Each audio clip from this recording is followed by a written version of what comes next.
5 August Sheikh Hasina দেশ ছেড়ে পালানোর পর জয়পুরহাট সদর থানা পুড়িয়ে দেয় বিক্ষুব্ধরা।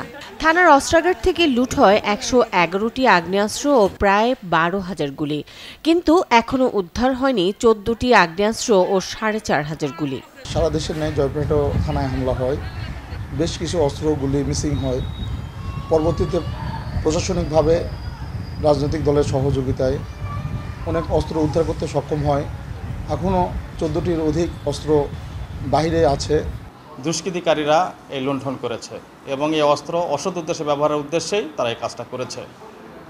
এখনও সকল অস্ত্র উদ্ধার হয়নি। আমরা চাই যে অস্ত্রগুলো উদ্ধার করে নির্বাচনের জন্য একটা লেভেল ফিল্ড তৈরি হবে। অস্ত্র যদি পুনরুদ্ধার না হয় তাহলে সাধারণ জনগণের নিরাপত্তা বিঘ্নিত হবে।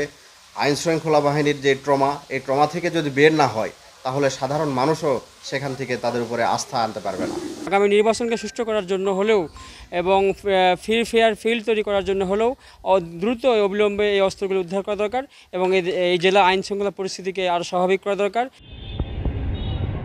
আইনজীবীরা বলছেন, থানার আলামত ও নথি পুড়ে যাওয়ায় আদালতে মামলার সাক্ষ্য দুর্বল হবে। এতে ভয়ঙ্কর অপরাধীরাও পার পেয়ে যেতে পারেন। সন্ত্রাসীরা জয়পুরহাট থানায় আক্রমণ চালায় এবং সেখানে লুটপাট করে। এই লুটপাটের পরে জয়পুরহাট থানা থেকে প্রায় 111টি অস্ত্র এবং অনেক গোলা বারুদ এখান থেকে চুরি হয়ে যায়। এই অস্ত্রগুলো যদি বাইরে থাকে, এটা যদি যত সময়ের মধ্যে উদ্ধার না করা হয় তাহলে জয়পুরহাটের জন্য শুধু জয়পুরহাট নয়, দেশের জন্য একটা হুমকির স্বরূপ দাঁড়িয়ে যাবে। পুলিশও দুশ্চিন্তায় আছে পুড়ে যাওয়া নথি নিয়ে। অস্ত্র উদ্ধারে স্থানীয় জনপ্রতিনিধি ও সাধারণ মানুষের সহযোগিতা চাইছেন police super.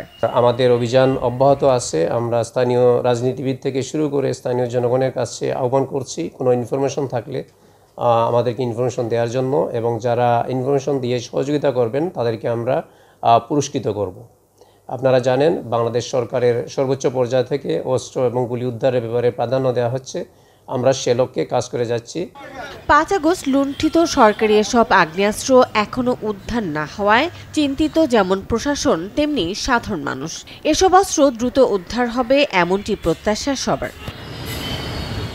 Desk report, channel 24।